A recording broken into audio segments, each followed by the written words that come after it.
Graça e paz, irmãos. Louvado seja Deus pela vida de cada um de vocês. E eu quero hoje, mais uma vez, deixar aqui uma palavra de Deus para as nossas vidas. Amém? E hoje eu quero trazer essa palavra na segunda carta aos Coríntios, no capítulo 5, no versículo 7. 2 Coríntios, capítulo 5, versículo 7. Diz assim a palavra do nosso Senhor: porque andamos por fé e não por vista. Porque andamos por fé e não por vista. Amém, meus irmãos? Bom, Paulo, ao liberar essa palavra à igreja de Corinto, ele está mostrando à igreja de Corinto, meus amados, e a nós, que somos essa igreja contemporânea, a igreja de hoje, que nós temos como possibilidade na nossa vida de vivermos de duas maneiras, de caminharmos por dois caminhos. Ou eu vivo por fé, ou eu caminho por fé, ou eu vivo por vistas. O que é viver por vistas? É pelo aquilo que eu vejo. É viver pelas circunstâncias que a vida nos apresenta. Paulo, ele afirma à igreja de Corinto: olha, qual é a frase dele? Porque nós vivemos por fé e não por vistas, não pelo aquilo que vemos. Veja, preste bem atenção. Paulo está dizendo que o caminho certo de se viver, de um cristão viver, é o caminho da fé, e não pelo que vemos, e não por aquilo que os nossos olhos podem alcançar. Não podemos viver por circunstâncias, é isso que Paulo está dizendo. Se nós somos cristãos e decidimos caminhar em Cristo. Bem, então eu quero te chamar agora para nós fazermos uma autoanálise, não é? Podemos dizer, nós podemos dizer que nós vivemos por fé, olhando para nós, ou nós temos deixado as circunstâncias da vida nos levar? Temos vivido verdadeiramente por fé ou por aquilo que nós vemos?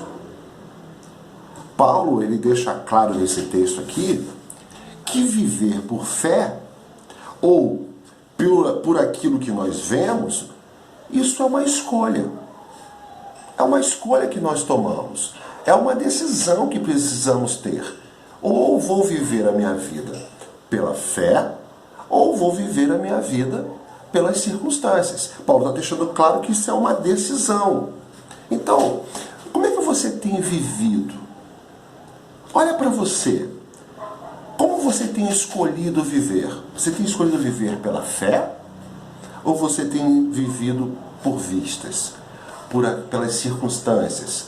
Por aquilo que você consegue ver?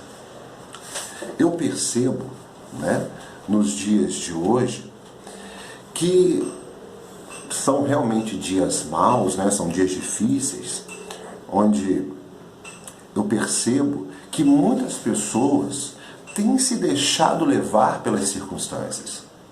Muitas pessoas têm deixado as circunstâncias da vida ser o seu guia. Têm deixado que as circunstâncias da vida seja aquilo que movimenta o teu ser, a tua vida. Tem deixado com que as circunstâncias da vida seja aquilo que te direciona.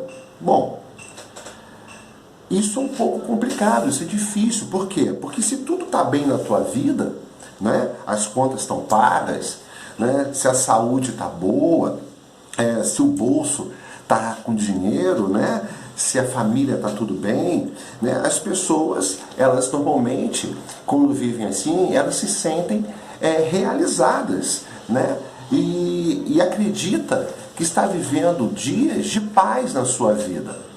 Mas quando as circunstâncias da vida elas mudam, porque a vida, ela muda, não é?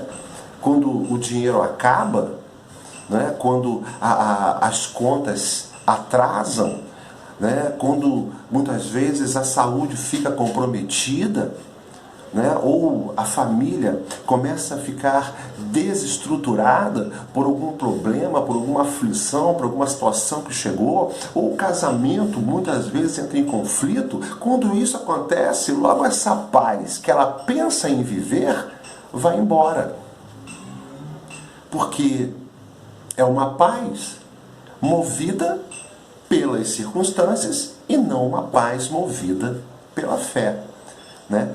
No Evangelho de João, capítulo 14, versículo 27, Jesus diz assim: deixo-vos a paz, a minha paz vos dou. Não vou lá dou como o mundo dá. Perceba bem, Jesus está dizendo que a paz do mundo, ela é finita. Uma hora ela acaba. Se a tua paz está baseada nas coisas da vista, das coisas que você percebe pelas circunstâncias, aquilo que o mundo te oferece, essa paz ela é finita. Uma hora acaba, porque a vida ela muda. A vida tem esse poder de mudança, né? Ele está dizendo que a paz é finita.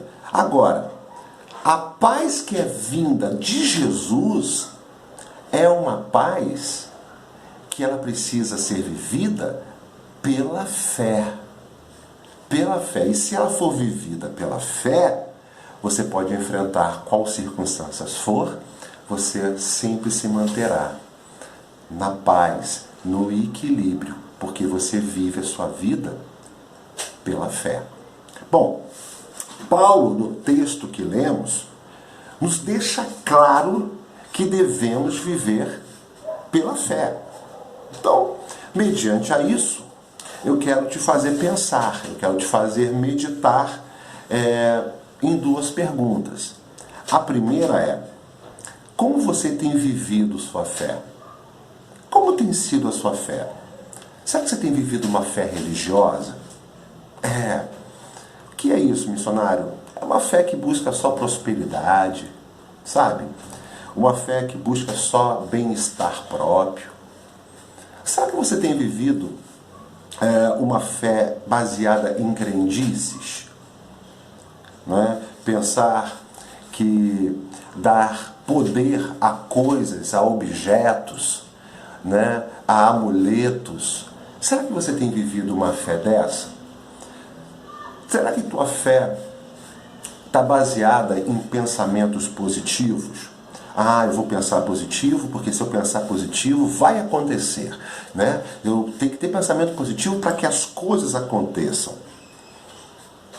Às vezes, tem pessoas que vivem fé baseada nesses processos religiosos, de crendices, de pensamentos positivos. Só que lá em Hebreus, no livro de Hebreus, no capítulo 11, vai falar da galeria da fé, dos heróis da fé.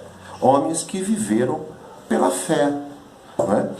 E lá no versículo 38 diz algo muito profundo, diz assim: o mundo não era digno deles. Deles quem? Desses homens que viveram pela fé. O versículo diz assim: homens dos quais o mundo não era digno. E por que eles foram considerados assim? Por quê? Eles foram considerados assim porque sua fé, né, não era uma fé vivida por religiosidade, não era uma fé vivida por crendices, não era uma fé vivida por pensamentos positivos. Então, como é que era vivida a fé deles, missionário? A fé deles eram vividas pautadas nas promessas de Deus. Amados, essa é a fé que Paulo diz que precisamos viver. Uma fé pautada nas promessas do Senhor. Deixa eu te falar algo. Talvez você possa ter esquecido, mas Deus tem promessas na tua vida.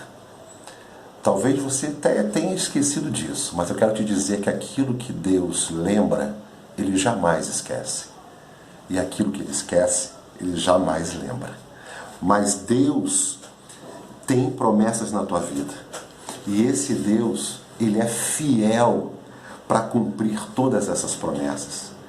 Deus nunca vai esquecer daquilo que Ele te prometeu. Tudo aquilo que Ele te prometeu vai se cumprir. Tudo, independente das circunstâncias. Deus vai cumprir a sua palavra liberada na tua vida, querido. Você pode crer nisso. Você pode crer nisso.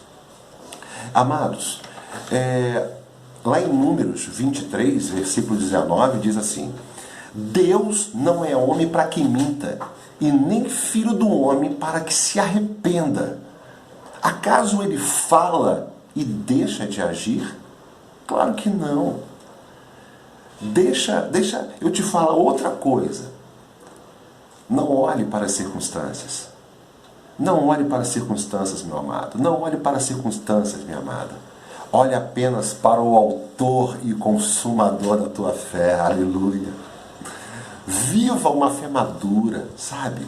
Uma fé que é pautada nas promessas de um Deus poderoso, nas promessas de um Deus bondoso, nas promessas de um Deus justo, nas promessas de um Deus fiel. Amém? E a segunda pergunta que eu quero fazer para você, para que a gente possa meditar juntos, é: para qual serventia tem a tua fé? Para qual serventia tem? Sua fé é a forma que você tem de buscar em Deus o que você deseja? A sua fé é o que te faz acreditar que Deus tem obrigação de te atender em seus desejos por causa da sua fé? Ou seja, eu tenho fé, Deus tem obrigação de me atender. Se tenho fé, então tudo que eu peço a Deus, Ele tem que realizar na minha vida. Não é? Ele só pode falar sim para mim. Muitos de nós pedimos a Deus muitas coisas e não recebemos, porque nós pedimos muitas vezes de formas egoístas, da forma errada. Não é? Tiago 4, versículo 3 fala, pedis e não recebeis, porque pedis mal. Pedis para o seu gastar, para o seu próprio deleito, não é? Então, muitos de nós também não recebemos de Deus porque Ele conhece o nosso coração. Pedimos muitas vezes para a glória nossa e não para a glória de Deus. Queremos que o pedido seja feito para que nós sejamos glorificados. E muitas vezes, nós, ao fazermos isso, nós estamos tirando a glória de Deus. Então não vamos receber. Romanos 11, versículo 36 diz: porque dele e por ele e para ele são todas as coisas. Glória, glória, pois, a ele eternamente. Amém. Muitos de nós também pedimos e não recebemos, porque o que pedimos a Deus, Ele sabe que tirará você da presença dEle se Ele te der. Eu quero te dizer com isso é que mesmo você tendo fé, Deus pode te dizer um belo e um sonoro não. O mesmo Deus que diz sim é o mesmo Deus que diz não.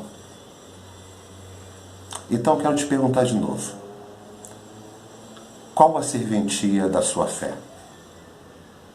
Ela precisa ser sim o meio de buscar em Deus o que você deseja, até porque, queridos, sem fé é impossível agradar a Deus, é isso que diz a palavra. Mas ela precisa ser, para mim e para você, essa fé, ela precisa ser para mim e para você, o que nos capacita a não paralisarmos a nossa caminhada, a não sairmos da presença de Deus, quando Ele, na sua soberania, diz assim para a gente: não vou fazer, não vou te dar. Ou seja, a fé precisa me capacitar a me relacionar com Deus sem me importar com os resultados dessa relação. Se Deus fizer, Ele é Deus. Se Ele não fizer, Ele continua sendo Deus. O Deus da minha vida, o Deus da minha salvação. Porque, querido, o maior presente que Deus pode nos dar, Ele já nos deu. E esse presente se chama Jesus Cristo. Aquele que morreu por mim e por você numa cruz do Calvário. E que nos trouxe vida, e vida em abundância. Ou seja, nos trouxe uma vida com propósito. Amém? Que nós possamos, então, viver essa palavra através de uma decisão. Decida hoje. Decida a não viver mais pelas vistas, não viver mais pelas circunstâncias, mas viver, baseado na sua fé, numa fé de promessas, na fé de um Deus bondoso, poderoso, que cuida de nós, que cuida da nossa casa, que cuida da nossa família. Um Deus que precisa e deve ser soberano na minha vida e na tua vida. Que Deus te abençoe, que Ele abençoe a tua casa, que Ele abençoe a tua família, em nome de Jesus. Amém.